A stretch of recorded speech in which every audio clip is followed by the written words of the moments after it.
Hey everybody, welcome back. My name's Vince. This is Breakthrough Entrepreneur, and this is another one of our quick tips for businesses and entrepreneurs. Today we're going to be talking about our digital footprint or our online presence, the brand presence, basically your business search results when you search for your business name. Now, why is this important? Because these are the websites, social media sites, business listings, and any number of online properties that are representing your business online. Some you may have set up, some may have been set up for you and you've forgotten the passwords or even how they did it or when they did it. And others are just done by like robots online that are constantly picking up new businesses and listing them online, then asking if you want to pay for this business listing. But this applies to primarily local businesses who might have listings out there and also entrepreneurs that are selling digital products online as well. Now, these sites and online properties are your ambassadors online. Whether you like it or not, they're the ones representing you when someone searches for your business because they were referred your business or they want to check out how valid you are online before they go and pay you money or go visit your business on business location. And if they're not saying what you want them to say, they're working against you. Sometimes they were set up years ago, but they might not have been updated, or maybe you set them up at different times, and then now your business has kind of progressed or changed, evolved, or even advanced to a level, but these properties online are still representing you from several years ago or not in the light you want them. So these are your 365 days a year, 24 hours a day, 7 days a week, sales representatives as well. So they're either working for you or they might be working against you if they're not done correctly. So the first thing you can do to get an idea of what I'm talking about is search for your business name. Or maybe you're an entrepreneur who has a product, an information product or something. Search for your business name or the main product that you're delivering out there just by itself in the Google search bar. Go and do that and take note of what comes up.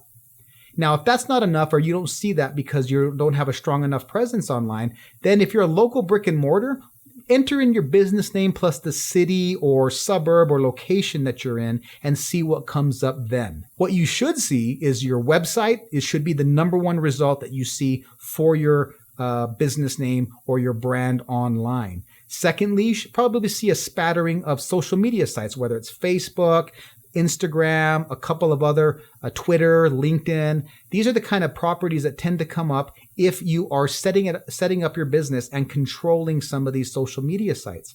You can also see some business listings or yellow pages.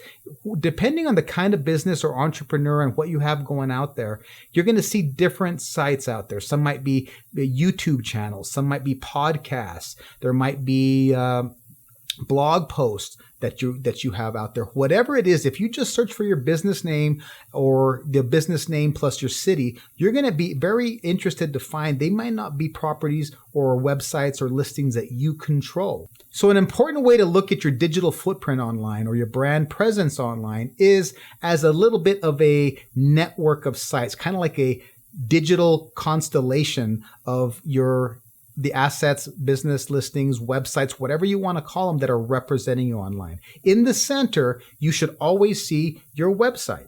Now that is the business home for you. It's very similar to having a retail business store. So this is the place that people should get your business card, your business brochure, your calls to action, your business description.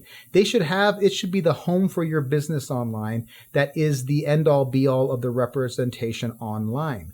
Now around that, you're going to have your little smaller constellations of representation online for your digital footprint. Those things are like your social media websites. Now, some people use social media sites more than others. Some are primarily Facebook and nothing else. Others use Instagram or Twitter, or maybe their LinkedIn page more, or Pinterest, or any number of social or other sites that are out there. Then you should also maybe have some of your content channels. Now, some of these are already done on social media sites, but some people tend to use YouTube videos or Vimeo videos, and some might even have their stuff listed on a podcast. They might do blog posts, so they might be on Medium or any number of other blog and article aggregators out there. And then you might have places like business listings. So if you're a brick and mortar, there's business listings galore that you can get for free out there. And you should have those set up with your business name, address, phone number, etc. out there. There's also things like chambers of commerce and affiliations that you have with an organization. If you're a professional organization or a trade, there's a trade organization that you're involved with. Those are things that you want to be affiliated with. Then there's authority sites that you might have in your industry or the niche that you're in that you want to be listed on as well. So once you do a business search for yourself, you're going to find out some of these properties. I call them properties. Some people call them listings. Some people call them sites. They're representation. There's your digital footprint online. So take note of what those are. And then there's also others that you may have set up, but you're not really showing up for you. So you want to take into account all the ones that you have control of, and then you want to try to figure out a way to get control of the other ones. Now, if they weren't set up for you because it's like a bot or something set it up, there's not a lot of control that you can do. Go and try to get the free listing for that. If not, someone might on your team or somebody else might have set that up for you. Get the logins for those. Get those all under your control so that you have control or someone on your team has control of all of those accounts. Now, once you have a control of all those accounts, make sure that you have consistency across all of them. Primarily, you start with, what does your business name look like? Is there a consistency of the way that displays across the entire breadth of all of the different accounts you have?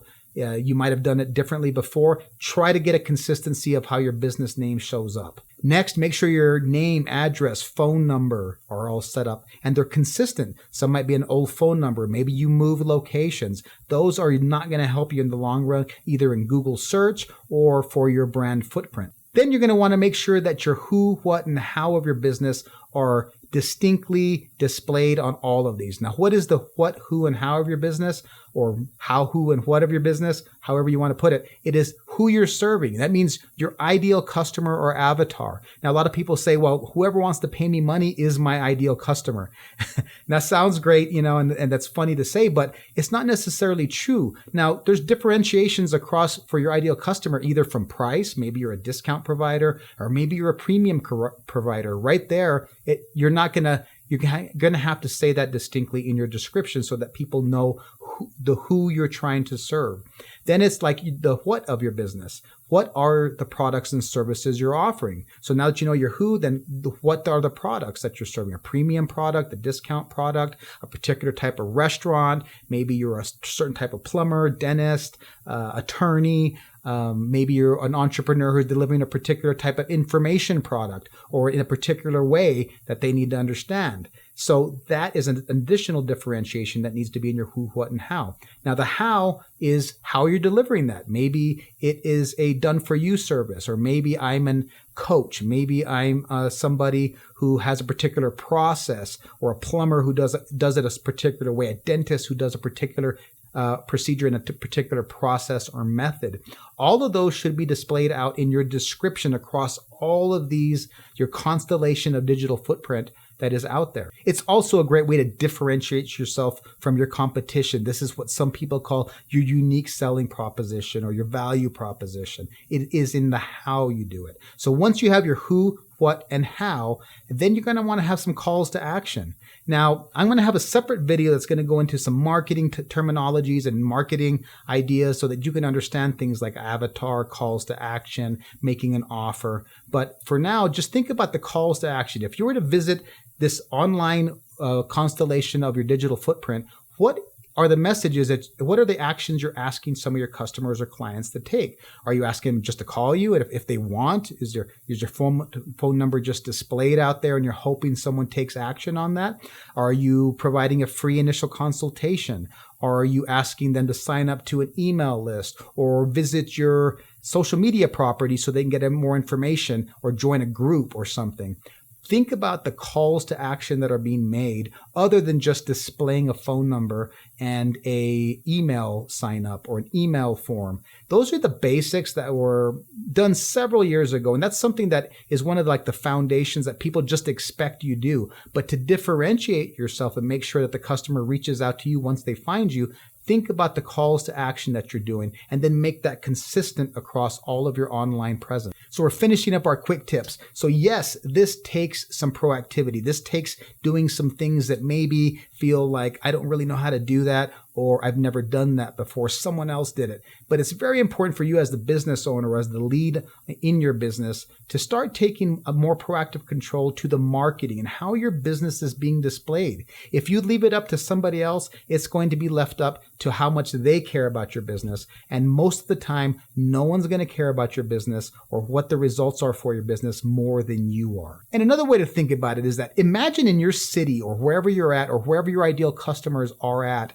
if you could just put up billboards everywhere. Now, wouldn't you take a little bit extra time to make sure that that billboard went up, it looked a certain way? And if that was just free to do, or it took just some time and thinking and maybe some people to help sometimes, wouldn't you take a proactive attempt at making sure that you plastered billboards and signage everywhere you could to get your ideal customer to come and spend money and help you grow your business?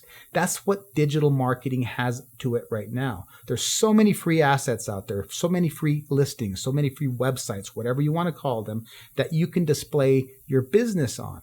Just take a little bit extra time and work on the consistency of your name, address, phone number, URL. Make sure those are done. Then make sure your who, what, and how of your business are set up on all these digital billboards online. And then lastly, you can provide great calls to action so that you can make sure that they're taking certain action that you want them to so that they can become a customer. In other videos, we're going to be going over some of the marketing concepts that I really enjoy talking about. Some things like how to funnel people in, how to make the offer, how to do a value ladder, which means you take them in from your lowest priced or free offers all the way up to your premium offerings. So thanks for watching. This was a brief overview on some of what your digital footprint, online presence, brand presence can look like online, and how you can start taking control of that and understanding how you can utilize that to help grow your business. Please like or subscribe if you like the video. And also, don't forget to leave a comment about something that was very helpful to you or something that you want me to cover next time. Take care, and we'll see you next time.